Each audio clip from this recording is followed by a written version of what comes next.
You're listening to Outside the Box with Ben Cominos here on WHBY and Political Voices Network. Outside the Box is brought to you by Roush Plumbing and Remodeling, the plumbing and remodeling company the Fox Valley depends on. If you haven't seen my social media posts, my AI girlfriend broke up with me. Emily Hart. I really thought we were destined for greatness. She was a beautiful woman. She helped me relate. She related to me on so many different topics, like Somali fraud and Democrats coming to trans my kids, and a bunch of ideas from 1930s Germany actually made a lot of sense. And unfortunately, it turns out that she was fake. She was a grifter. She was actually created by an Indian man. Ends up paying off his entire medical school debt, as a result of me falling in love, me and millions of other people that think like me, falling in love with who she was and giving her money. It really does just highlight a story we did 2 days ago about how AI is pretty easy to see through, at least as of today. And if you want to get tricked, you absolutely can get tricked. And well, unfortunately, it looks as though a lot of people were tricked. And the funniest part about that story is they tried to circle around and do the same thing to liberal people online, and they immediately saw that it was AI and just trying to placate them. Oftentimes, if it's too good to be true, you should probably lean into that. And as I've stated, don't become so much of a caricature of yourself that you end up being easily manipulated. This woman and I have been having fun with it for the last 4 hours. I can admit that it's a funny story. It's hard to ignore how funny that story is. That this Indian man creates this smoke show blonde bombshell, puts her in an American flag bathing suit, and just millions of dudes line up behind them. If anybody's looking for a side gig, I think I found one for you. For anybody interested, if you don't know what I'm talking about, check my TikTok, Facebook, or Instagram page, and you'll see exactly what I'm talking about. It's a wild story. This guy just got caught, and something tells me this is just the tip of the iceberg when it all is said and done. So, hilarious story, although a lot of feelings were hurt. It reminds me of Manti Te'o. Shout out to everybody listening today. I see all the live chats already bumping and moving, as well as I see Ken. Ken, you're saying 2 more weeks, 2 more weeks. What's happening in 2 more weeks? Am I a fool? What's going on in 2 more weeks? I'm gonna need you to emphasize what you're talking about there. We've got a lot to jump into here today, and we're starting exactly where you think I'm starting here in Virginia. There was a vote yesterday in order to gerrymander the states. Now, this is a complex conversation, and if you only listen to like 3 minutes of this segment today, I don't think you're going to get the entire picture. But I do want to highlight here before we get into the story of the day, I think it's important to talk about this historically. I don't need to tell anybody in Wisconsin about gerrymandering, right? That's kind of how you guys met me, is talking about fair maps and the fact that we are not adequately represented in our state, and there needs to be an effort. This is why popular legislation doesn't pass in the state, so on and so forth. In these elections, the 2024 presidential election, as well as the midterms coming up, are some of the first batches of elections that are going to be taking place with more fair representation in terms of what's going on in the boundaries. You may remember we talked about it 2 weeks ago. Governor Evers proposed legislation saying we're going to ban gerrymandering full stop across the entire state. We're going to make it so that this can never happen again. And of course, the bad actors out there in politics said, oh, Governor Evers wants to ban his gerrymandered maps. No, actually, when assessed by an independent map assessor, it's actually shown to be pretty fair the way the maps are currently drawn right now. It's an effort to prevent anything going forward, whether it be Democratic or Republican, from happening again. And I think that's a fair strategy. Of course, in true Wisconsin fashion, the Wisconsin GOP said, nah, not interested. Last year, Texas, in the middle of a decade, decided they were going to try and redistrict. So did North Carolina. They went about it in a way that was deemed to be illegal, and those efforts got shot down. Virginia and California, in response to those efforts, held votes to talk about gerrymandering their states, and those votes passed. Now, allow me to say I'm not happy about that, and we'll be talking about exactly why that is. But they passed their votes, and now what is a 6-5 Democratic majority in Virginia, were the votes to turn out the exact same way, would end up being a 10-1 Virginia majority. That leaves a lot to be desired, especially in a state that voted for this 51-49, roughly. I'm rounding a little bit, but basically 51-49. It's a very sticky conversation, and as the saying goes, hit dogs holler. And there's MAGA people all over social media talking about the affront to democracy that the gerrymandering effort in Virginia is, while completely glossing over the fact that they were trying to do it themselves, only without a vote. They were just going to do it. They will say, look at the verbiage that was used in Virginia. It makes it seem like they're preserving something. And then then their response is, well, here's the verbiage from Texas, and it's a blank sheet of paper because there was no vote. Here's where this fundamentally boils down to. And like, this really does bother me because, as I've stated a billion times over, whether it is a deep blue state or a deep red state, I can probably show you a state that's struggling pretty bad. And you want to avoid finding yourself in that position. Democrats who are not afraid of a Republican challenge don't all of a sudden become more progressive. They just do the things that they are comfortable with, knowing that they will not be challenged in any kind of meaningful way. Obviously, the same thing takes place here, or was taking place here in Wisconsin. Republicans do the same dang thing. It's not a new feature of this. Here's the problem. Back in 2021, when Democrats had a trifecta, they proposed an effort to ban partisan gerrymandering nationwide, make it an independent process, and prevent this kind of stuff from happening going forward. Unfortunately, because of the way our government works, you need 60 votes in the Senate. I don't even have a rotating villain story for this. I have no conceivable way to actually blame the Democratic Party for what took place. They needed 8 Republicans to join with them. And right now, everything that Virginia and California and Texas and North Carolina and all these different other places, they would not be able to engage in this action if all they simply did was 8 of them vote to ban it. But what they leave out of this conversation, they being the GOP, is that nationwide, depending on the study you are looking at, there is a between 2 and 16 seat advantage for the Republican Party as a result of gerrymandering. It's either close to even or as far as a 16-point advantage. They leave that part out. They focus on the specific examples, and much like with billionaire donations, I despise the idea of billionaires buying our elections. But if one party is going to take the donations, you can't expect the other party to not do it. You just have to ban it. Like, it's the same idea with gerrymandering. I do not expect Democrats to never gerrymander when Republicans are threatening it left, right, and center. I just don't. And that's not sympathizing with them. It's having a basic idea of what the rules are and the way that things should be operating. And unfortunately, that's not the case that we are in today. Republicans now currently have a trifecta. They could propose a ban to partisan gerrymandering right now, and I promise you they will find the 10 necessary Democrats in order to bring that bill to the floor and allow the president to sign it. If it truly bothers you, do that. Now, I'm going to show you guys how people in Wisconsin are reacting, but we have our first call here, so we'll do that first. Hello, you're on Outside the Box. How you doing, Ben? Jim, how about yourself? Good. Yes, Jim. You know, I love listening to your show. You always maintain a cool, even head, and you let both sides talk. And when your show goes off, obviously I channel surf, and I'm out in the fringe here now. But tell you what gets me is when, I won't say who, but he's talking about the left-leaning radical fascists got their way in Virginia, and then I hear that Jared Kushner is a billionaire because he's getting all the money from the Middle East, and now we have to give taxpayer money to the UAE or whatever. I mean, this is ridiculous. But anyway, Ben, thanks for looking at both sides of the fence, and keep up the good work, pal. Thanks, buddy. Always appreciate it.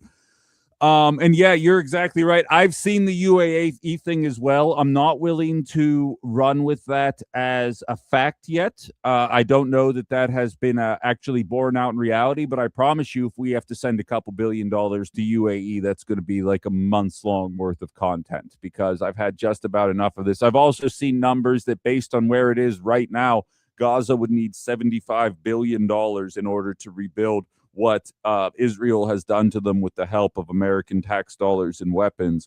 And like, I'd be hard pressed to say that we shouldn't contribute at least something to that, but something tells me we're probably going to end up paying for the whole thing. It's a sticky situation here, and as Jim highlights, neither side has their hands clean. I'm not willing to pretend that that's the case. Here's the problem with that, though. There's one individual who I'm not even going to say his name out loud. He's from Trash Party USA, and he's trying to build a name for himself here in Wisconsin, and I am not going to contribute to that in any kind of meaningful way. Here's what he's saying. Again, 2 weeks ago, Governor Evers proposed a ban on partisan gerrymandering statewide. Okay? Republicans were the ones that didn't vote for it 2 weeks ago. This isn't some kind of deep-seated history. This isn't some kind of memory hold moment. During this current baseball season that just started, there was an effort to ban gerrymandering in Wisconsin. Please now understand this is how the Wisconsin GOP is running with this story now that Virginia has done what it has done.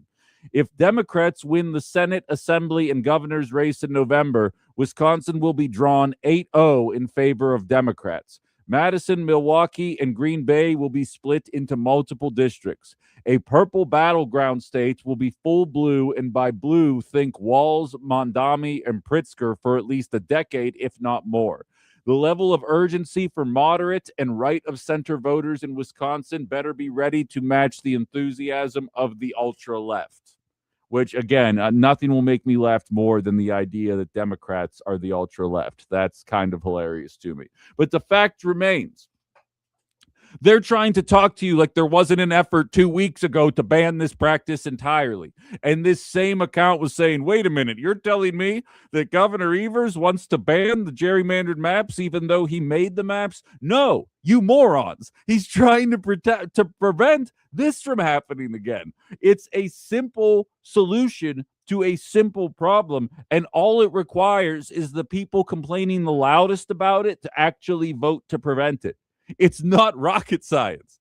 It's not a difficult concept to grasp.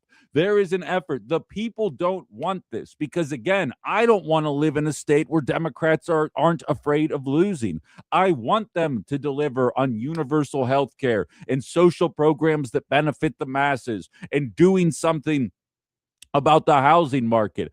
And neither side is impervious to corruption. I talk with Patty Vasquez down in Chicago every single week, and we talk about it all the time. It's a heavy liberal bastion in Illinois, and they have their own Blue MAGA consortium that prevent positive legislation from making it to the finish line. And they're not worried about losing. It's not like they're worried about a challenge. You know what I mean? So you don't want to live in a gerrymandered state. Look at Texas, look at Florida, look at all these different places. You tell me where a state that's gerrymandered in a certain direction actually looks like things are working out.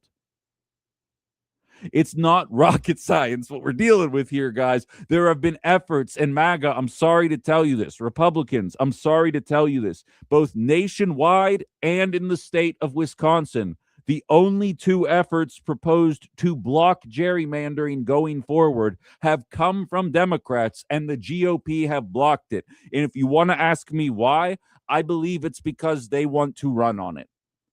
Much like the reason why I believe Barack Obama did not codify Roe versus Wade, because Democrats wanted to run on something that did not promise any kind of fiscal relief to voters. You are now watching the Republican Party do the same thing.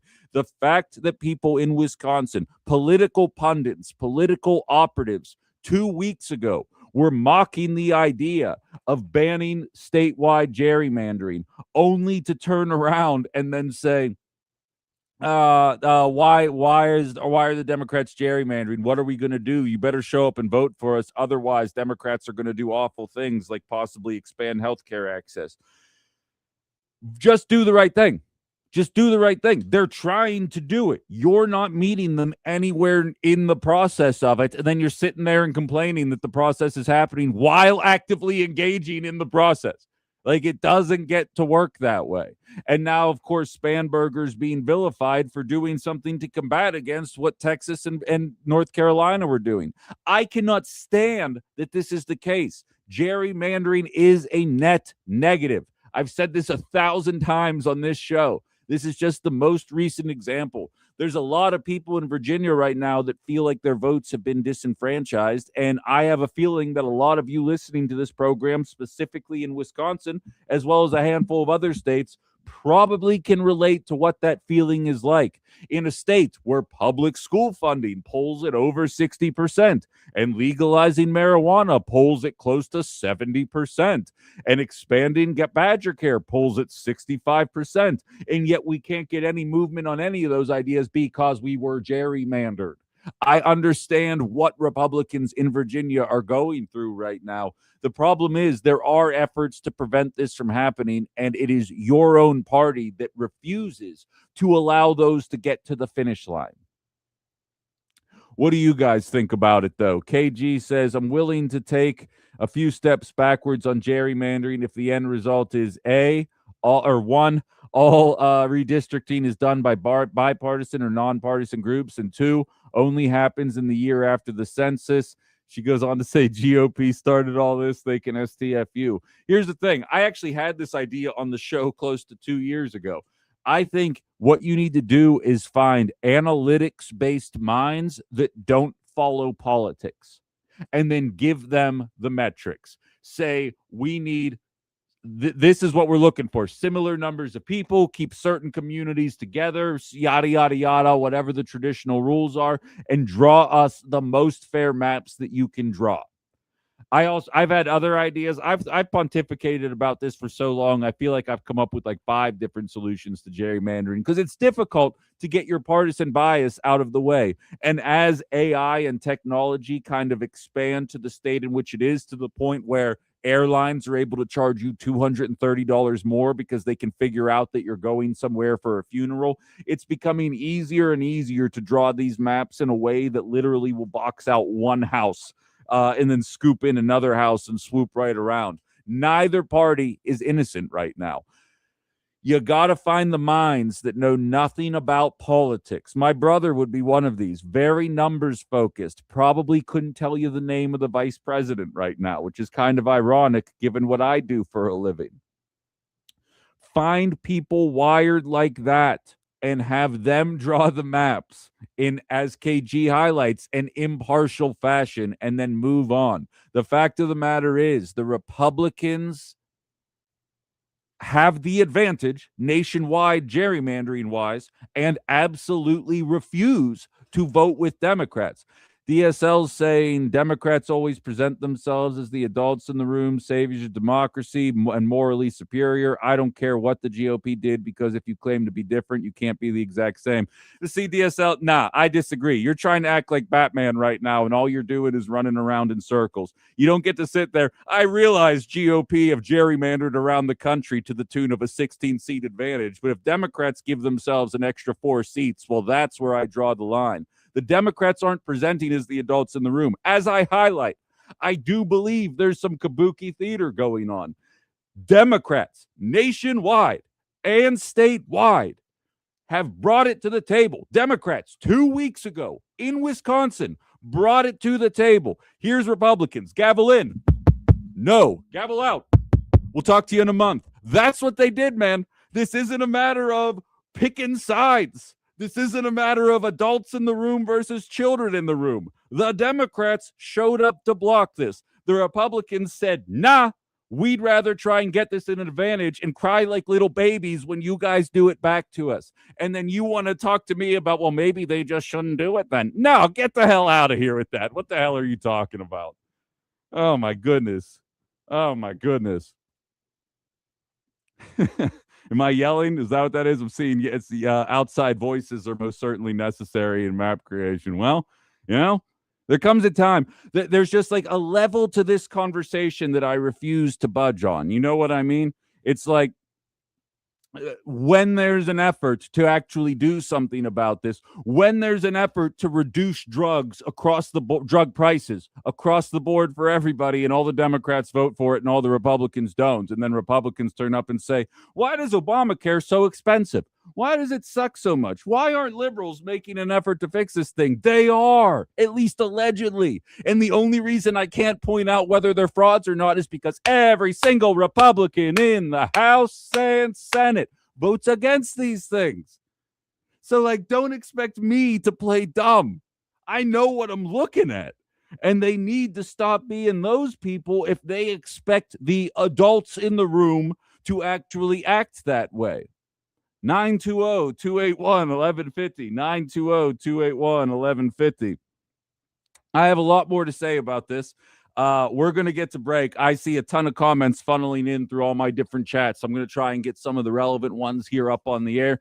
Anybody else wants to share their thoughts on it? When you watch what happened in Virginia, is it time for that national ban to be brought about again? Because I'm checking my books here. Let me check my notes really quick. Oh, look at that. It looks like Republicans control the House, the Senate, the presidency, and the Supreme Court. They could probably do something about the act of gerrymandering nationwide right now if they're so nervous about it. Do they want to do it? That's the important question. Given the advantage that they give themselves, I'm willing to bet that answer is no. But I am happy to ban that. I do not like what Virginia did. I think it's a gross misappropriation of the power that they have. And Abigail Spanberger, their governor herself, specifically said she wasn't going to do it. And yet here we are. None of that is lost on me. None of that is lost on me. And I expect not a lot of positive policy to come out of that gerrymander. But the fact is, it has been proposed nationwide. It has been proposed statewide. Only one party is blocking any kind of movement on gerrymandering. And no matter what you have to say, it ain't the Democrats. I see Ben's texting. He'll be the first thing we do on the other side of the break. I'm going to scroll through and get some comments here. We'll be back in just about 3 minutes. You're listening to Outside the Box with Ben Cominos here on WHBY.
I see a lot of people in my YouTube chat talking about open primaries and having and Herb there just chiming in saying that he'd like to see some primaries happen, all the primaries happen on the same day.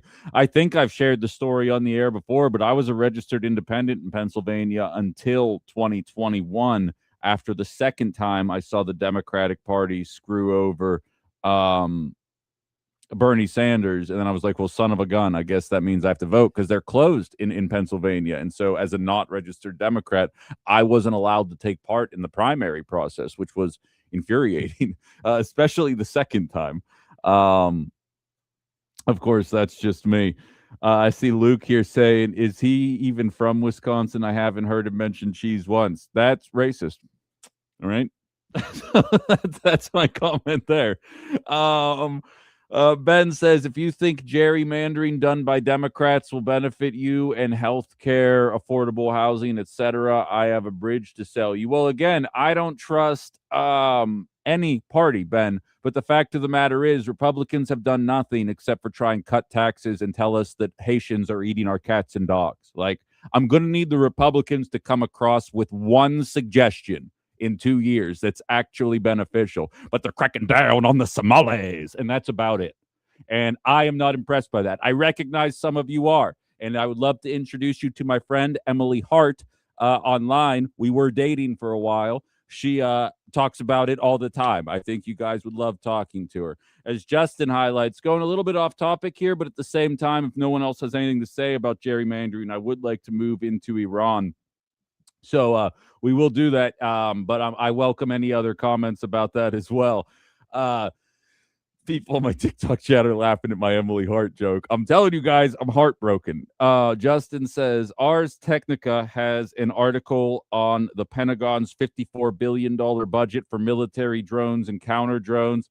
What's called Defense Autonomous Warfare Group, or DOG, can't make this stuff up. And another 20 billion for one-way attack drones and drone wingmen. There will be a dedicated drone branch as well. I think this is highly necessary, and maybe it could be done for half the cost, but I feel like we've already spent billions somewhere else.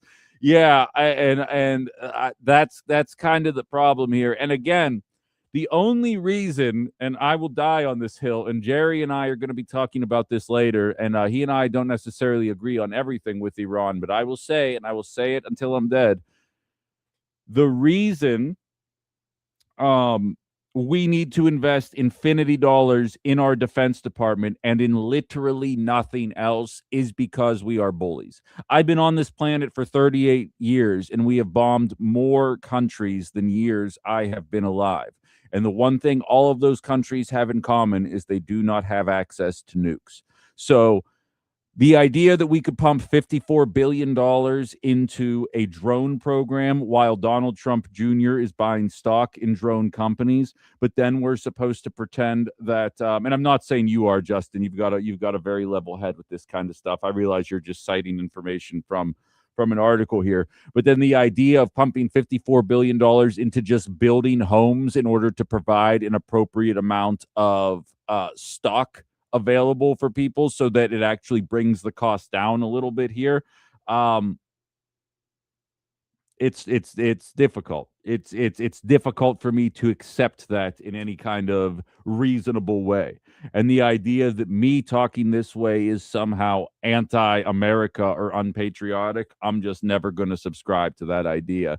Cynthia says the GOP are facing the consequences of what they started in 2011, Project Red Map. Not even familiar with what that is. I'd have to look into that during my free time, but I'll definitely check it out. And again, it's the nature of the beast.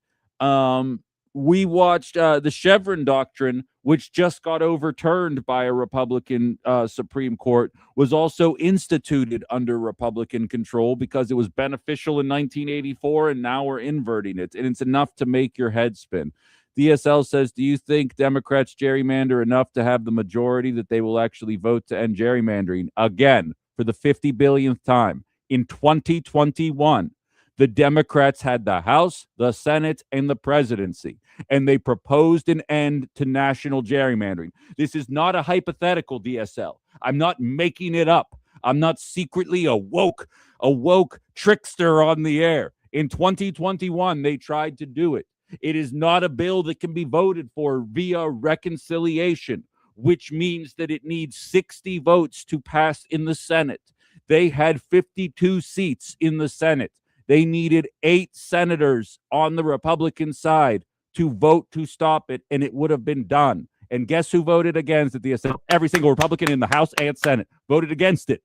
So yes, I do believe that they would do it because I have the empirical, historical evidence that they tried to do it already and the Republicans blocked it. Waka waka. That's my answer to that conversation there. Now, switching gears into the world of Iran. We called our shot yesterday, and as Ken highlighted, now I understand what his thing saying 2 more weeks had meant, meaning 2 more weeks. We're always going to extend the ceasefire 2 more weeks. Looks like it's indefinite this time. I've got thoughts on it, but we got a call. It's probably about gerrymandering, so I don't want to go too far into this. Hello, you're on Outside the Box. No, Ben, I think it's the whole government. I think we're in this 250th year of our anniversary of independence. I think we need to go back to the pitchforks in the street to gain that our citizenry did to gain our freedom from England. Yeah, we need pitchforks in the street. We haven't had it for 250 years. We need it again. Yeah, we need people to, like I said, you look at what's going on in Ireland. They're protesting, and it's resulting in the cost of gasoline coming down. And we do a No Kings protest. And while I admire, people go out, stand for what you believe in, that's all well and good. But it really didn't change much. It seems like Ireland has a bit of a leg up on us. Not calling for a riot, of course. Not calling for an insurrection. Just saying we need a little bit of angst out there, That was my feeling. I went to the first one in Appleton. I had the opportunity to go to the second one. I kind of skipped it because I didn't feel I was accomplishing anything. So I feel that. I respect that. When you can I talk? When you talk at that Democratic thing, the thing that I don't like, all the politicians I see on the cable and whatnot, they get into this buzzwords of saying the words, but they don't have solutions. Can you get them to actually voice a solution on any policy, any issue, not just buzzwords over for lower costs and blah, blah, blah? No, I want solutions. I can't think of them myself, but I want to hear solutions.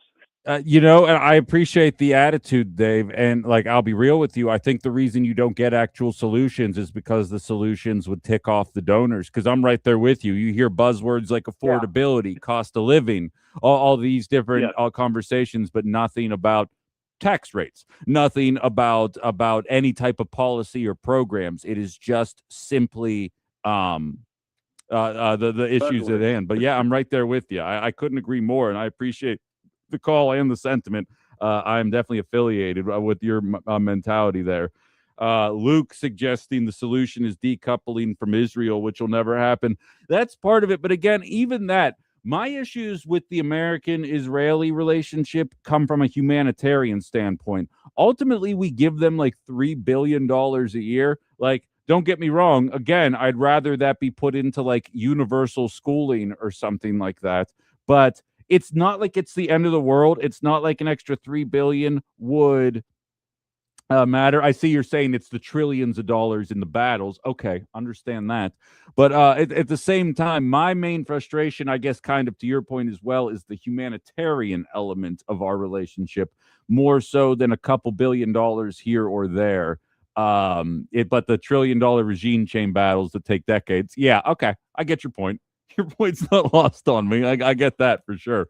But yeah, that's just one cog in the machine, I think, that's holding us back. And Ben, you can't pull the third party stuff here. You're saying, Ben, they knew it would be blocked. It's a show for us to fight over nothing. Uniparty, Ben, third party. You can't say that, Ben, when only one party. You can say that when Joe Manchin and Kyrsten Sinema join all the Republicans to do something. If every single Republican is voting against something, Republicans don't get to sit there and complain that something is happening. It just doesn't work that way.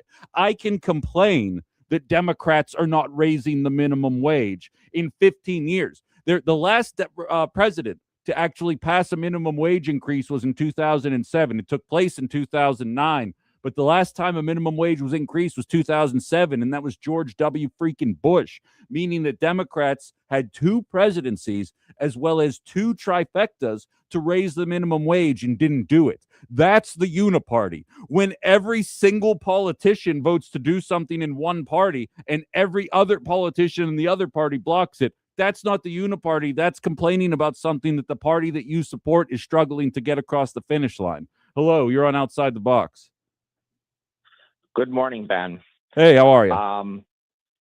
Good. Want to bounce something off of you with regard to taxes.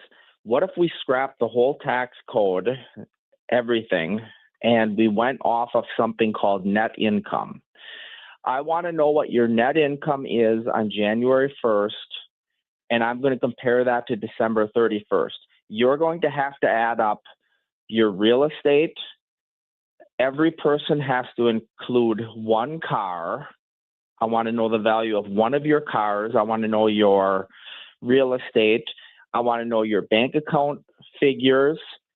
And I want to know your investment balances.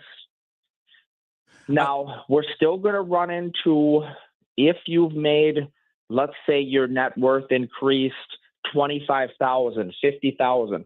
Okay, what percentage of that gets taxed? That might be for a different day. Yeah, I mean, that's definitely an interesting solution. I don't know enough about the proposal, like off the cuff, live on the air, to really jump in the pros and cons of what you're proposing. But I mean, it's definitely an idea. You think about it. Yeah, I definitely will. I definitely will. I'll kick that around a little bit here, but I like where your head's at, and I appreciate the call as per usual. It's some outside the box thinking, which is what we welcome here. Hello, you're on Outside the Box. Hey, Ben, it's Ben. Good morning. Well, hello, Ben. How are you? I'm all right. Trying not to get fired up. Yeah. It's a Wednesday, We're halfway there. What's up? Dialing down the politics. And, now I'm out driving and yeah. Do you ever have the show on when you have passengers? Sometimes. Okay, yeah, I was going to say, I don't think I'd have the guts to do that. Yeah, I don't blame you. I wouldn't have the guts to do that when I was driving. But okay. All right, carry on. What's on your mind? Well, so when I say the both sides thing about it, you and I both know that the Democrats will also vote 100 times over unanimously in the Congress and in the Senate to block anything that the GOP does. It goes both ways, Ben. It ain't just Republicans are every single person in the Republican Congress and the Senate voted against it. Well, you could probably list 1,000 where the other side's done it too.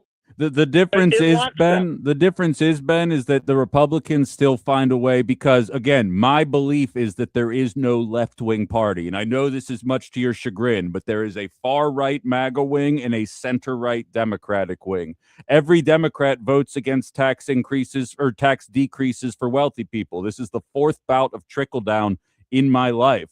And yet when Democrats have a supermajority, there's always a random Democrat that will vote with Republicans to vote against those increases. So when we talk about this, Ben, and I know this is probably going to frustrate you, the Republican Party is obviously holding us back. And then the Democrats use them as an excuse to not do anything about it. I don't want more funding to go to DHS. I think the masked Virgin Army needs to be stomped out. I appreciate that Democrats are voting against that, and yet still DHS gets $170 billion extra dollars. Yes, the Democrats vote against it, but the Republican Party always gets what they want, and yet MAGA gets distracted because a trans person used a bathroom somewhere, and they think this country's being dragged uncontrollably to the left.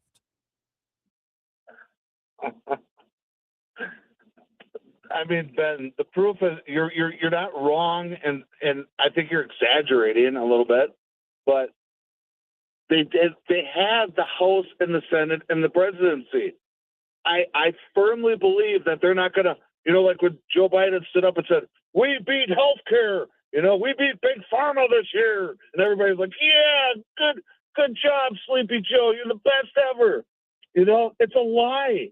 Right, but again, Ben, They the only all have their reason it pockets didn't actually open. go where it needed to go was because every Republican blocked it. The reason that we only Come on, Ben. what do you want me to say, man? Are you It's what kidding me? happened. It's what happened. It doesn't matter. They knew it was going to happen. These are all friends. These guys are all buddies. They all know. But They know they're not going to get the votes. But so it's just more shit to run on. Whoa. All right. Wait, where are we at here? Dump. There we go. All right, I'm going to stop it there. But the fact is, Ben, you can't complain that all the Democrats vote to do something, all the Republicans vote against it. I'm just saying. Carlos says, please don't think about that tax idea. I award 0 points. Everyone is dumber for having heard it. Be nice. Be nice. I know you're quoting Billy Madison, but be nice. Callers, be nice to one another. We got let's bring Dave out in Appleton. Let's bring in Canadians to government positions since our citizens can't do it. Well, that's enough. Every right winger listening to the show right now just saw their heads explode. DSL says, I agree with Ben. If they had 60 Democrats, I guarantee gerrymandering bill wouldn't hit the floor. Again, 8 Republicans could have voted for it, DSL. You are ignoring the reality of the situation. So you're saying, yeah, Democrats are hiding behind the fact that MAGA and Republicans are obvious trash, but if they were to be able to win, then they probably wouldn't do it either. Nip the first thing in the bud, and then if it bears to be true what you are saying, then we weed out the people that don't make sense from there. But as long as one party is going to act as a doorstop to any type of positive movement forward, I don't know what else I can tell you. I don't know how else to convince you guys of this. You guys are standing here. How are we going to stop the people I'm voting for doing the stuff that I disagree with? I've got a really good suggestion for you. We got to squeeze one more break in here before we call it an hour. I see we have a call. We'll try and squeeze you in on the other side of the break. You're listening to Outside the Box here on WHBY.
Hey guys, I want to tell you about my experience with Valley Eye Associates. Dr. Smith has over 15 years of experience performing cataract and refractive surgeries using his most advanced technology and surgical techniques. And on top of that, he provides patient centered, compassionate care to his patients. And I can testify to that firsthand. I'll be real, I've got a bit of an eye thing. I was a little bit nervous the first time I met him, and I was going to have people poking and prodding around my eyes. I have to say that fear dissipated very quickly with the help of Dr. Smith and everybody involved at Valley Eye. They've got a number of different procedures that would be beneficial to your eyesight journey, whether it's LASIK, EVO, ICL, or plenty of other options as well. The only way to find out what's best for you, though, is to go find out for yourself. And the best part is they have a free consultation. Head to valleyeye.com. That's VALLEYEYE.com and go set up that free consultation. They completely changed my life, and I'm willing to bet they can do the same for you. Check them out. Tell them I sent you.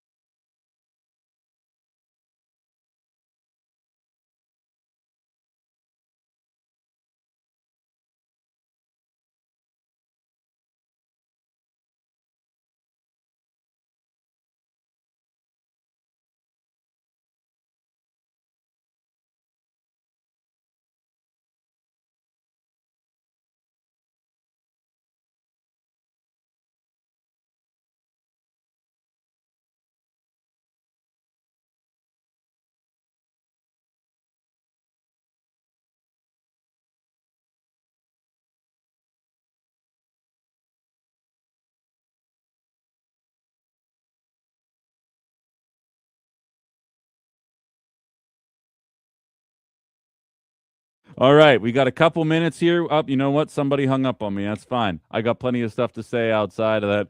Jarmani and I going back and forth on the YouTube chat line here. I said it's one of my claim to fames. I was like the canary in the coal mine. Um, I was calling for Joe Biden to drop out in January of 2023. Like it's not like I'm some kind of Joe Biden stan. I have 7 text messages, you guys, Carlos, thanking me for getting the point. Karen, I fear what you're saying there as well.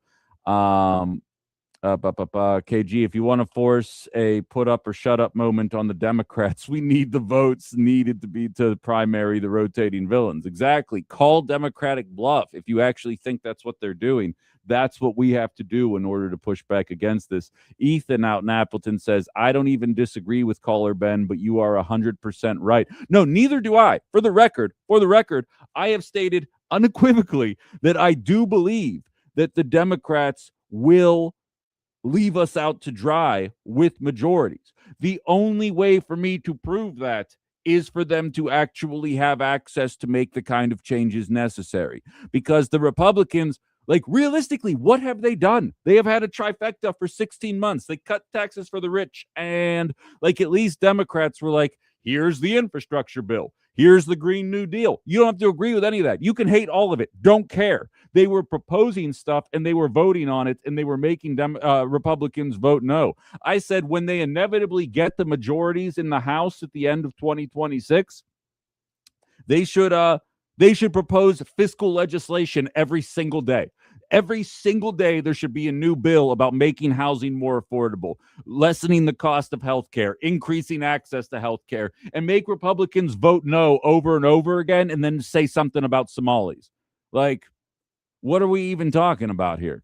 He went on to say, but you're 100% right. The GOP needs to stop being the foil to progress. There's no point to discussing politics like that. It just keeps you paralyzed in a status quo. Welcome to the last 40 years of our lives. We got to call it a break there. We got Jerry Podair coming into the conversation. I didn't get to say a lot about Iran, but that's fine because we got Jerry coming in and he and I can do it together. Plenty more topics to discuss here as well. Download the WHBY app. Check me out on YouTube, Facebook, and TikTok, and we'll be back. Outside the Box, WHBY.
The chat's noticing the crispy voice returning to the Myron Construction Studio. Yeah, apparently they don't know. We've changed his nickname to Captain Crispy, Landon's name. Crispy. So you have a crispy voice? Apparently. I'm not even sure what that means. Yeah, it's a compliment. We know that much. It is a compliment. I guess it would be better if they said you had a sexy voice. Yeah, where are you guys at in the chat on that one here? Thank you. Does Landon have a sexy voice? Thank you very much, Landon and Jerry. We'll be back in a little bit. Here's Hooper.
All right, and we are back outside the box. Ben Comino's WHBY Political Voices Network. Outside the Box is brought to you by Roush Plumbing and Remodeling, the plumbing and remodeling company the Fox Valley depends on.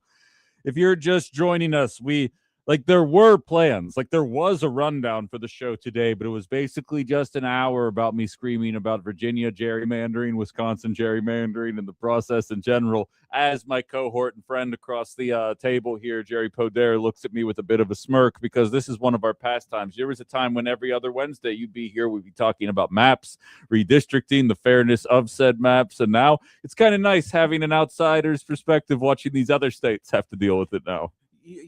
I think there should be, at this point, a moratorium about talking about gerrymandering or even complaining about gerrymandering. It obviously is a bipartisan practice here. I think it's here to stay. There's, either we don't talk about it at all, or we don't complain about it when it's the other side doing it. Exactly. Okay? Exactly. Just shut up about it already. And as we were highlighting, Tony Evers suggested 2 weeks ago, he's like, let's ban the process. There was an effort in 2021. Let's ban the process. Exactly. How do you do that? My solution, and I'm not a computer person. Yeah, hit me with it. But I think this can be done, is feed it into a computer the way you you feed a map, numbers into, like when you're playing the lottery. You go into the convenience store and you just say, "Give me a quick pick," Yeah. basically, Yeah. and Sure. they pick numbers at random for you. Well, why not do that for gerrymandering in districts? The only rule you got is they've got to be contiguous districts. That's constitutional. But otherwise, you plug it in and it's random. Obviously, the population has to be the same. Yeah. Okay, but you figure out a way to do it, and you just push the button, and the way it comes out is the way it comes out, and you change that every 10 years. And the advantage of that, assuming it's done fairly and honestly, in other words, Of no one's course. trying to rig the computer, Of it course. just works out the way it works out, is you're not going to get districts that are 90% one particular ethnic group or one particular racial group. You're really going to get a mix. Sure. And that will help in terms of representation. If you're going to run for office, you're not going to just have to worry about one particular group. You're going to have to worry about pleasing probably 6 or 7 groups, because those are the ones that are in your district. And I think it will have a moderating effect on our public representatives, because let's say if your district, let's say, is 55% African American, 40% white ethnic, and 5% Latino, that is going to change the way you legislate and govern, rather than, let's say, it's a 95% a Latino district or a 95% African American district. Sure. So by the luck of the draw, that's what you're going to get. So you're going to have to worry about other groups and other people other than your own. So I think if it can be done fairly, that's the way to do it. You just push a button, and it's completely impersonal, and you get what you get. Yeah, I think there's a lot of validity. I had proposed finding apolitical like numbers people, like data dweebs that just know numbers but don't necessarily know politics, and be like, but hey, sort of everybody's a Republican or a Democrat these days, even if you're not really participating in politics. You have these instincts. So I think it's better to just do it with a computer. I love it. And I think it should be done nationwide, and then we'll be done with this crap. Yeah, we got luck of the draw sounds right. That's what we got coming through the chat. It's like a lot like when I play lottery. I don't play numbers that I've picked already. I just say, give me, You don't have a system?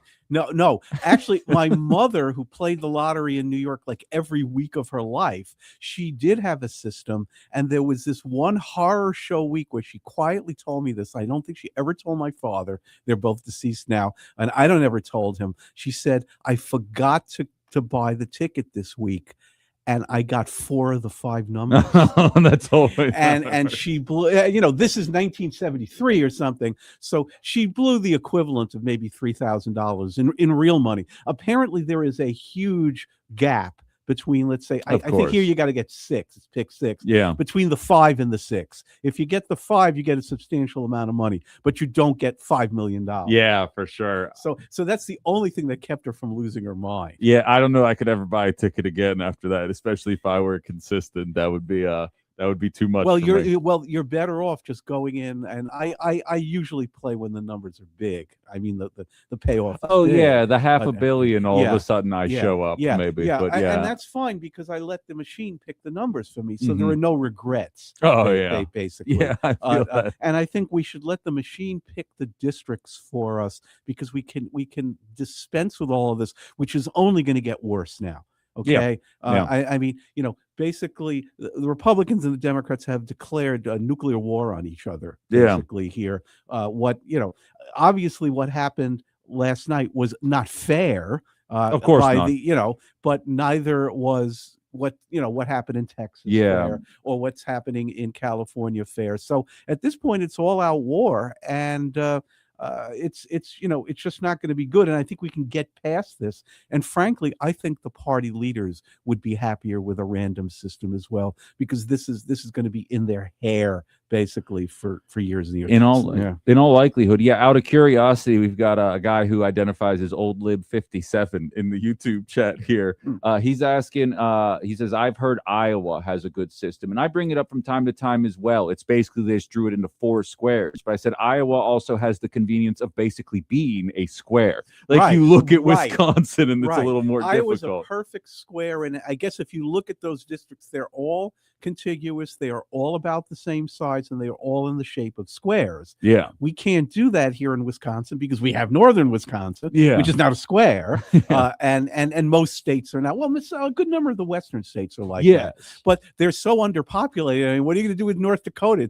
It's a rectangle. Who cares? Well, they got 2 representatives. It doesn't matter. Yeah, it's the only state where it hasn't downloaded outside the box yet. I'm not convinced anybody lives there. Does anybody live in North Dakota?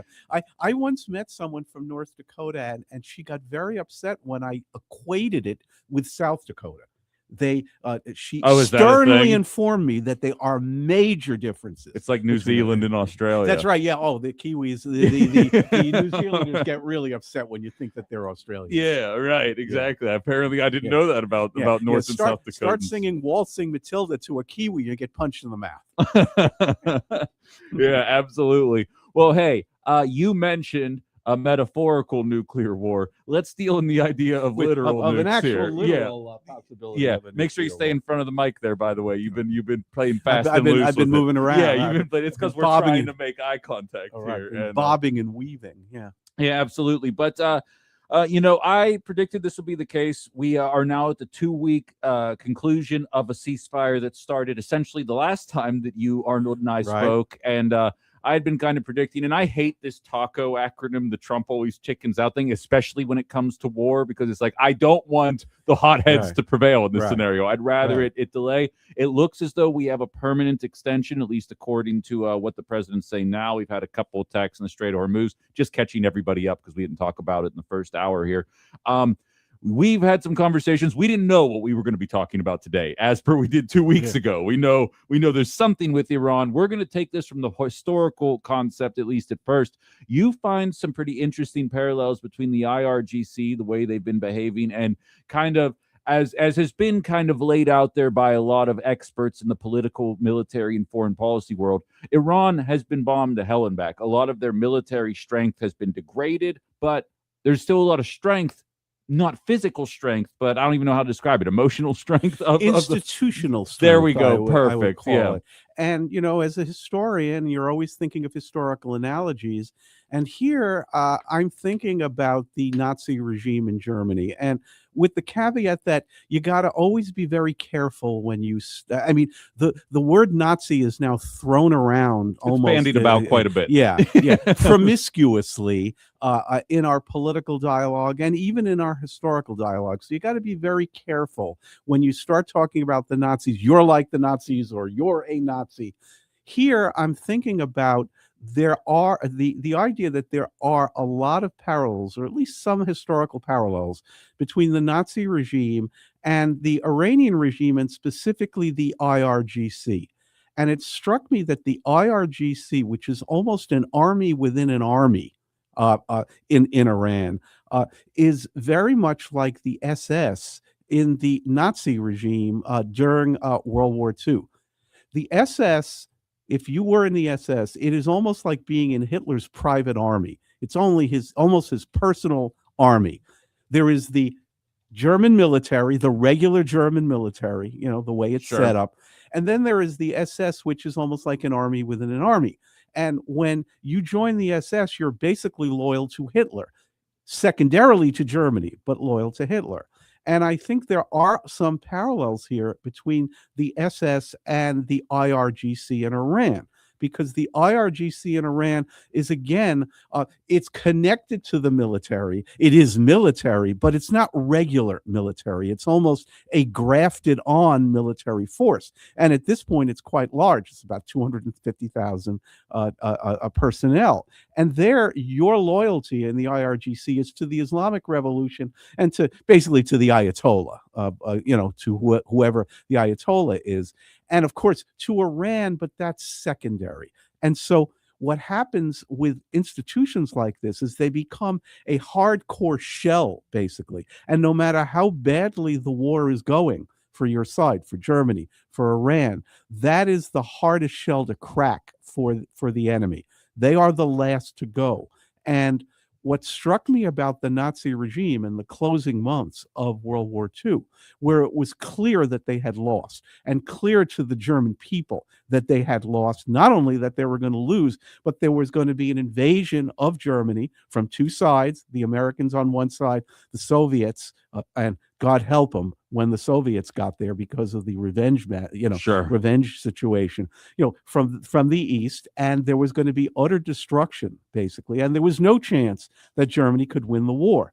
And yet the SS apparatus and the institutional apparatus of the Nazi regime continued, almost like a body without a head. You could cut the head off, but you could still see the institutions operating. And those institutions went down literally to the final days of the war. And you would say, logically, they should be surrendering. But it's almost like the institutions took over and took on a momentum of their own. And I was struck historically by two particular things, two particular incidents that I think bear me out on that. In April 1945, when it was clear that the war was over, that it was clear that Germany was going to lose, they still executed the Lutheran pastor Dietrich Bonhoeffer, who was an anti-Nazi activist within Germany during World War II, which of course took an incredible amount of courage. I can only imagine. Yeah, I mean, it's easy to be, or easier to be, an anti-Nazi activist when you're out of the country. Sure. But he is in the country, and he was persecuted. He was imprisoned. And in April 1945, which is literally weeks before the end of the war, it's clear that it's over, he was executed.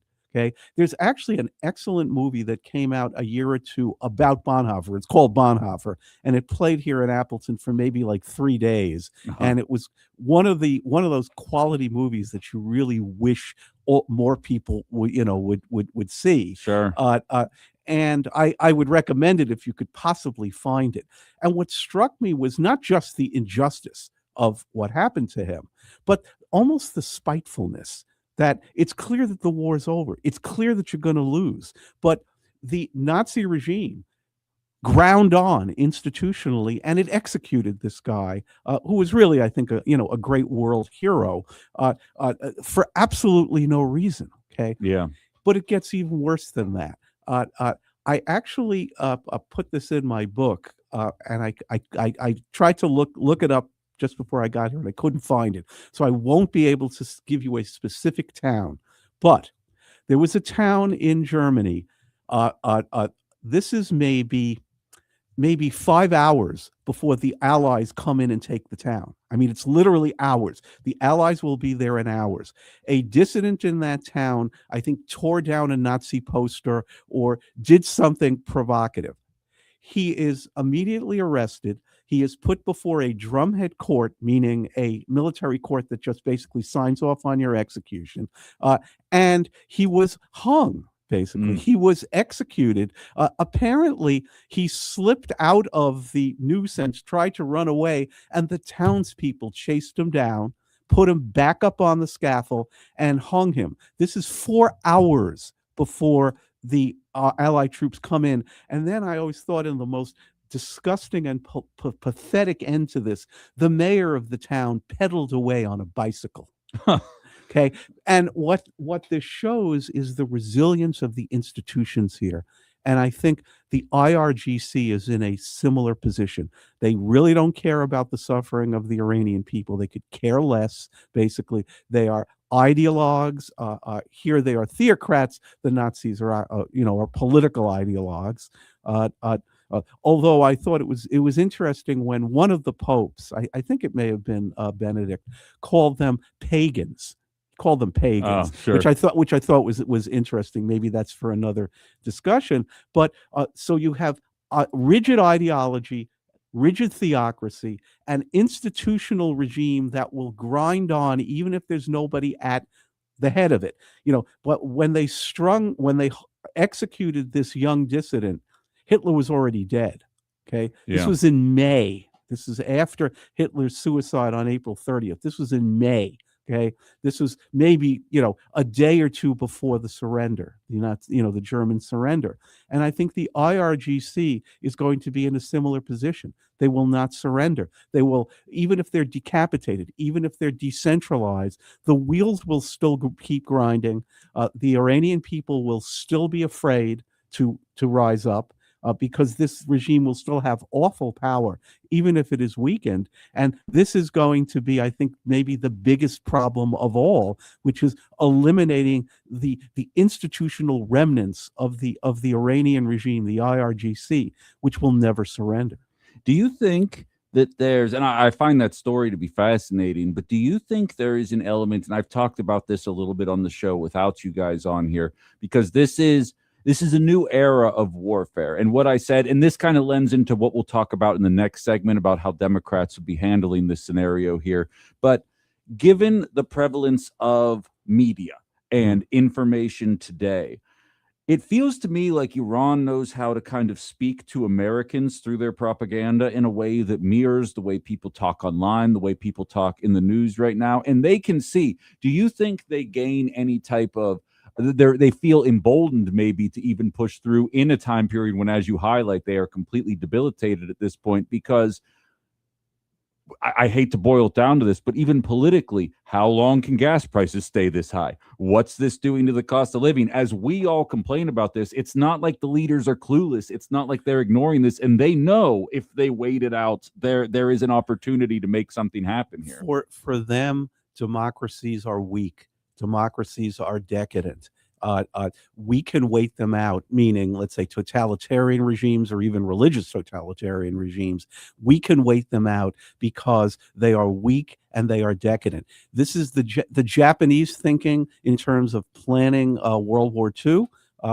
They counted on that. Their view was America's a polyglot nation. It's not like Japan, which is ethnically homogeneous. Sure. Just give them a little time, and they will start fighting with each other, and they will quit. The North Vietnamese basically counted on that. And I'm always reminded of a specific moment during the U.S. North Vietnamese peace talks. This is like in 1969, 1970. They're at one of their usual impasses. And apparently the North Vietnamese negotiators said to the American negotiator, who was Averell Harriman, who was a diplomat, Mr. Harriman, how long do you wish to fight? 10 years? 100 years, 150 years, 500 years. Our people have been fighting for 500 years. We will fight as long as we have to. How long do your people wish to fight? And what he was saying is, we know that the American public has a breaking point, and when you reach that breaking point, we are going to get what we want. And essentially, that's what they did. And I think that is what Iran is counting on as well. These weak Americans, these weak Westerners, gas prices shoot up for 2 months and they'll quit. And they, and to some extent that may very well be true. They are a democracy, so they are responsible to their people. We are not a democracy, and we don't care. Yeah. And then on top of that, they can just look on any phone and see it happening. At least in the 40s, you'd be like, I bet they're getting fed up with this. That's right. The Japanese had no way of measuring that. Right, okay? Exactly. And maybe even the North Vietnamese. The North Vietnamese could read the newspapers and watch American television, see the demonstrations and everything. Sure. But it is much more granular with the Iranians. Yes. They can see that. Almost moment to moment. Moment to moment. I think that definitely has kind of changed the landscape. And there. they also understand that basically 45% of the American population, regardless of the issue, is going to oppose Trump because they just do not like Trump. Sure. And that is, and to the point where that will redound to their benefit. Okay? And to that point, let's talk about that on the other side of the break, because I agree. I think a lot of people are opposing this because Trump's doing it. And I think that percentage would invert if Harris or Biden had suggested doing this. And that's what we're going to talk about in the world of hypothetical on the other side of the break. That's Jerry Podair, professor from Lawrence University. Arnold out sick today. He'll be back in a couple of weeks. We haven't fired him yet. But, we got to take a quick break here, and we will be back. You're listening to Outside the Box with Ben Cominos here on WHBY.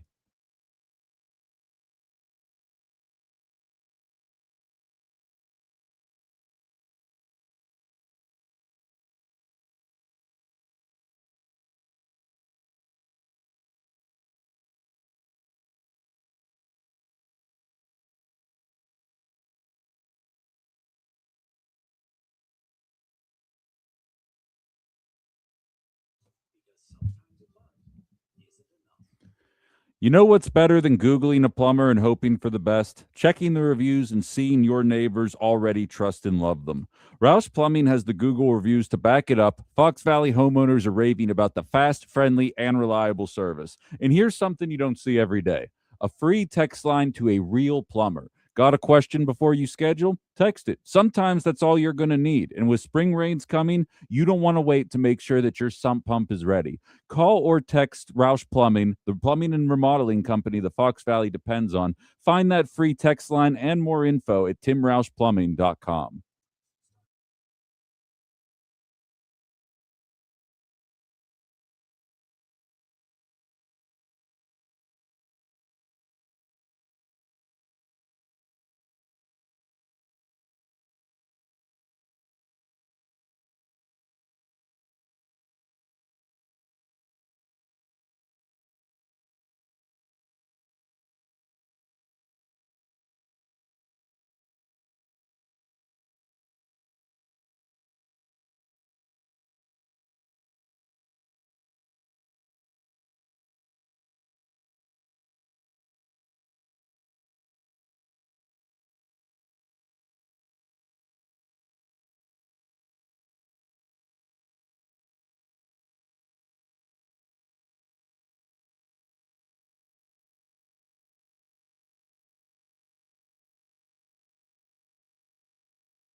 All right, we're back. Ben Gomino's Outside the Box, WHBY.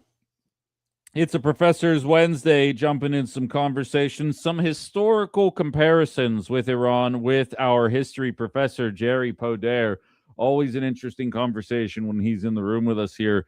And you and I were kind of bantering back and forth about this off the air, and it's something that I pontificate on quite a bit on this program about were the 2024 election to go a different way, how would this be happening differently, or would it be at all? And you have some interesting insight into what you think might be the case. Of course, obviously operating in the speculative here, but I'm interested in what you think. Yeah, it's obviously easy to just criticize the incumbent administration and say that everything they're doing is wrong. I would also caution senators like Chris Murphy, who tweets the word "awesome" at the news of an Iranian victory, to really try to cool it. I would caution him and maybe advise him to look up the word "copperheads" in relation to the Civil War.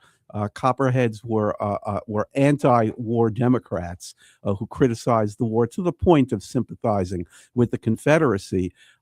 They actually had a great deal of popularity while the war was going poorly. But once the Civil War ended, the term Copperhead hung around the Democratic Party's neck like an albatross for the next 50 years. And they only elected one president in 50 years. After between 1865 and 1912, they elected one president, largely because of the Copperhead issue. You opposed what is now viewed as a triumphant and patriotic war, the Civil War. So I would caution Democrats who are criticizing the war, and of course they have the right to do that, to tone it down a little and not appear to be sympathizing with Iran. That is, if this war works out well, that will be a very, very losing proposition for them, like the Copperheads in the Civil War. Yeah.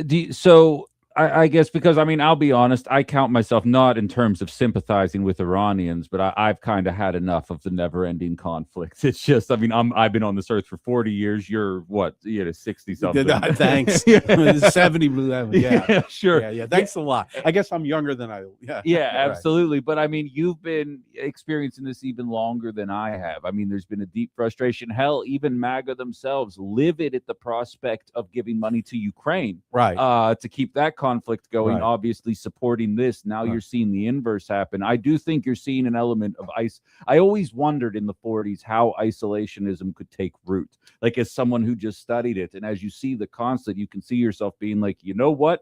Healthcare's too expensive. I don't have time to hear about $54 billion for drones. Well, and you kind of go from there, right? Isolationism in the United States in the 30s and, before Pearl Harbor was rooted in, never-ending wars. That war was World War One. Okay? Yeah. You have a huge number of American casualties, and you see for what, basically, for what? Europe seems to be just as bad after World War One than it was before World War One, and then of course you have Nazism and fascism arising, Bolshevism.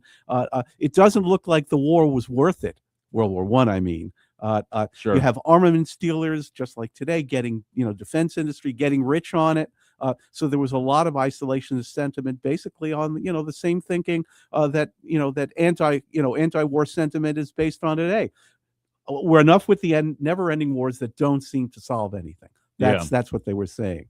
Do you think that's a viable political? You don't think that's, or do you not? I do think it is a viable politically, but it always has to be prefaced. There's a saying that everything before the but is bullshit. Yeah. Well, okay. Yeah. Okay. Well, sorry about that. Yeah, it's all good. Okay. Yeah. It's the second cuss of the day today on the show. Is BS. Yeah. We're all good. But in this case, the Iranian war, you've got to preface it by saying, I get it.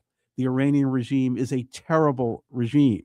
It is a totalitarian regime. It oppresses its people. It oppresses minorities. It oppresses women. It oppresses gays. It is a dangerous regime, and I'm not apologizing for it or defending it. But okay, but the way to handle this situation is not what we are doing. Here is the way to handle the situation if you're a Democrat or if you oppose Trump's war policies. And I would advise Democrats that stuff before the but is very, very important so that you don't get stuck out there, let's say like a Chris Murphy, cheering Iranian successes. Well, yeah, which you don't want to do. That's a problem. Because then you run the Copperhead problem. And, Democrats who study history, you want to be in the political wilderness for decades. Well, basically openly support your enemy in a war that we win. Yeah. Just watch it for that. So we didn't know each other during the period when Obama's JCPOA was enacted, because it was torn up, 2018? 18 or 19. Yeah. Do you think that was a viable solution? No bombs dropped, nuclear proliferation, at least on paper, had been reduced there. Do you see it? Because we're talking here, we haven't even gotten to the hypothetical about how Democrats would handle it. Is that maybe not so much in this exact moment, but maybe 8 weeks ago? Would that have possibly been on the table? Well, it could possibly have been on the table. The problem with the Iranian regime, as with all totalitarian regimes, is they reach agreements and they don't live up to them. And here there's a historical analogy to the Munich Agreement between Great Britain's Prime Minister Neville Chamberlain and Adolf Hitler about the Sudetenland portion of Czechoslovakia. To shorthand it, Hitler supposedly agrees that if you give us that portion of Czechoslovakia where there are a lot of ethnic Germans, this is the last territorial demand that I will make in in Europe, and we will have peace in our time. At least the British Prime Minister Chamberlain thought that was the agreement. Hitler basically tore that up almost immediately. He supposedly signed it. He didn't care. That's not how he operated. He operated under different rules. And if you have a theocratic regime or a politically totalitarian regime, whether it's the Nazi regime, the Soviet regime, those kind of regimes, you cannot rely upon them to adhere to the agreements that they have signed. And that's one of the portions of the JCP, the Obama agreement, is that the Iranians were really not really living up to it anyway. That's another issue, but you got to be very careful with them because everybody thinks that Hitler sat down and thought about it and signed a piece of paper and gave it to Chamberlain and said, we have reached our last territorial demands. What really happened at Munich, and that most people don't even know, is that Hitler spent most of that conference yelling and screaming at Chamberlain and basically intimidating him. Chamberlain is a proper English gentleman. He wears a starched collar, and he cannot believe what he is seeing here. A raving lunatic whose spittle is coming out of his mouth, and he's yelling and screaming. So they finally reached this deal that the Sudetenland portion of Czechoslovakia, okay, that goes to Germany. We basically give that away. And then, as he's basically preparing to leave, Chamberlain gives Hitler this piece of paper that basically says, I hereby renounce all further territorial demands in Europe. And Hitler just takes it, and he's literally almost walking out, and he goes, yeah, whatever. And he signs it. And for Chamberlain, a Western democracy, that's the Holy Grail. That's what he was looking for. I got it on a piece of paper, and he goes back to London, and he stands before the newsreel cameras, and he waves that piece of paper. He says, I have in my hand an agreement from Hitler that he is not going to make any more territorial demands. It is peace in our time. And at least for a while, it looked like maybe there would be peace.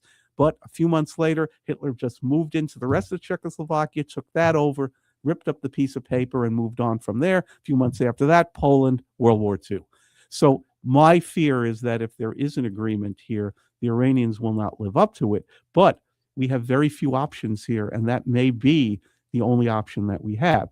So with that, maybe let's get to what the Democrat and opposition plan would be for this going forward. Yeah, please Okay. do. Let's see. What do we have here? We got you know what? I'll tell you what. This seems like a lengthier segment, so let's put a pause in it here, and then we'll have actually 10 minutes to really, instead of like the 35 seconds I always leave us with for the final segment there. That's Jerry Podair, history professor, retired from Lawrence University, joins us every other Wednesday with some historical context to talk about the things going on in contemporary history. With that, we have to squeeze our final break of the show in, but we will be back in just a couple of minutes here. You're listening to Outside the Box with Ben Cominos here on WHBY.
All right, we're back. Outside the Box, Ben Cominos, WHBY. One final segment before we call it a Wednesday edition of Outside the Box.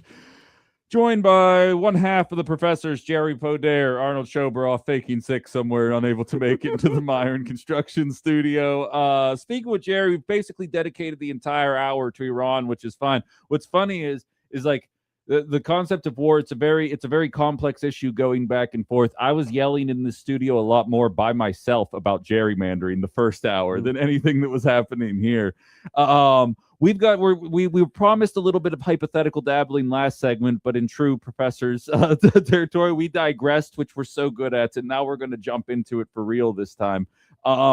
You have a couple of bullet points here as to how you think this might actually end up playing out here, and we have actually a decent amount of time to get into this. So, what is Jerry Podair's perspective of how this would all end up shaking out? Well, my own were the Democrats to be in charge, okay. I should say. So we'll have a hypothetical here. It's February 27th, the day before the bombing, and Trump is sitting in the Oval Office with Democratic opposition. You know, Schumer's in there, Hakeem Jeffries is in there. The Democratic opposition is in there, and he says, "I'm going to start bombing tomorrow."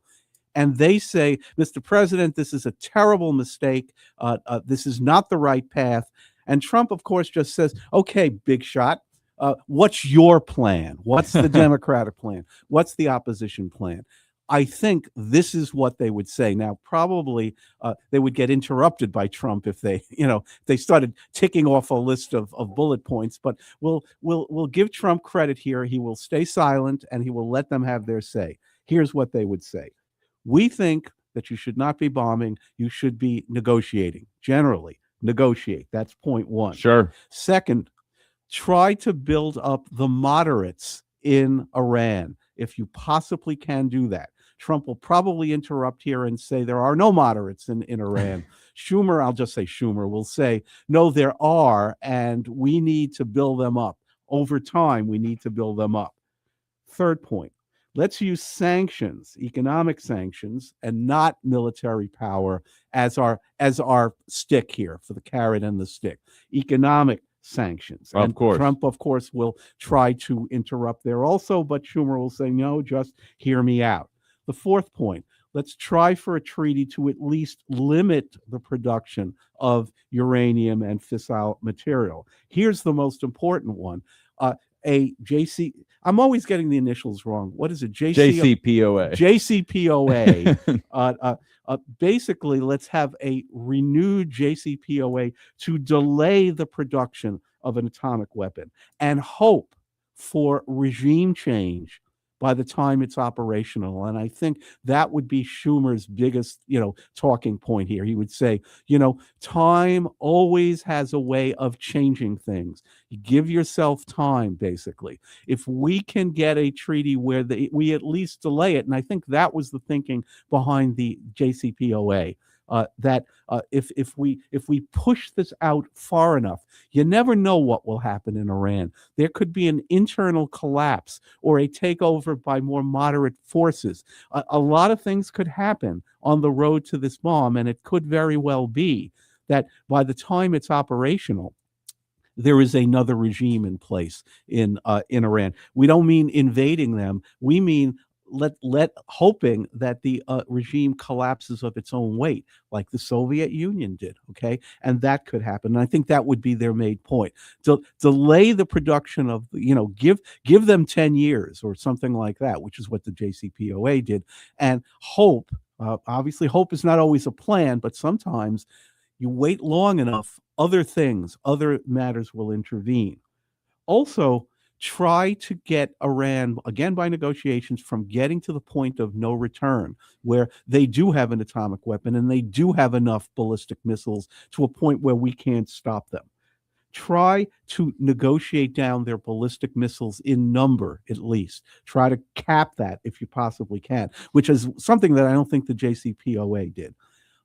Try to use, going forward, the Gulf states and Israel, especially Gulf states, especially Saudi Arabia, as a counterweight to the Iranian regime. Try to build them up, and that will probably mean a closer position to Israel, to build them up as a counterweight to Iran militarily.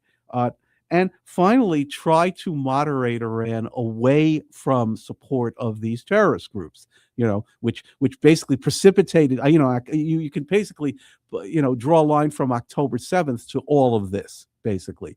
So get them, or try to get them, out of the business of supporting Hamas, Hezbollah, and the Houthis. Okay. So that, the Democrats would say, that Chuck Schumer would say, okay, that is our plan. And it is not a perfect plan. It is not necessarily guaranteed to succeed. It has certain advantages over what Trump did, other disadvantages. But I think that's what they would say. And you can debate whether that's going to work or not, but I think that's what they would say. And I think even at this point, if you ask most Democrats, not Chris Murphy, but most Democrats, they would say this is our plan, and it has a better chance of working. And here, the goals, I think, from on both sides of the aisle, both parties, are the same. They do not want Iran to get a nuclear weapon. They do not want Iran to continue sponsoring terrorism in the region.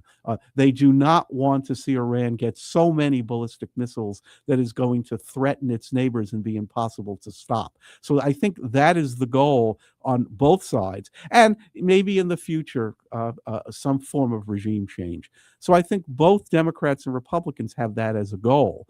It's just obviously different means of carrying that out. I think when you get to the point, and again, I'm citing Chris Murphy as maybe as a stand-in for this, when you start saying that, well, the Iranian regime is not so terrible, or it's like all these other regimes in the world, and there's a lot of bad actors in the world, and this is just the way it is, then I think you're in dangerous territory, because this is a dangerous regime in ways that other regimes are not dangerous. And what I would say in support of that is, look at all the other countries that have atomic weapons who have not used them, even under duress. Israel has had an atomic bomb since the early 1960s. They've gone through 3 major wars, existential wars, and have not used it.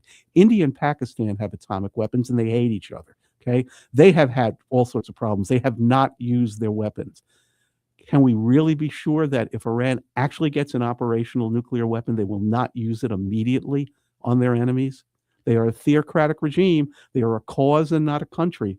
That's what we worry about. So we only have 40 seconds. So just out of curiosity, though, of a lot of the countries you list there that America has, whether it be North Korea or whomever, those countries don't have nuclear weapons and therefore can be bombed with impunity. Do you think there's any element of a self-defense question for that? Just 20 seconds, yes or no. We can dive into it another time. 20 seconds for a country with atomic weapons, with that. You know what? We'll bring it up another time. We don't have time to get into it here right now. That's going to do it for the program here today. That's Jerry Podair, professor from Lawrence University. I'm Ben Cominos. Follow along on YouTube, TikTok, and Facebook. Haley's up next, and we'll be back tomorrow. And it airs on Political Voices Network at 1 o'clock today. Thanks for listening, everybody.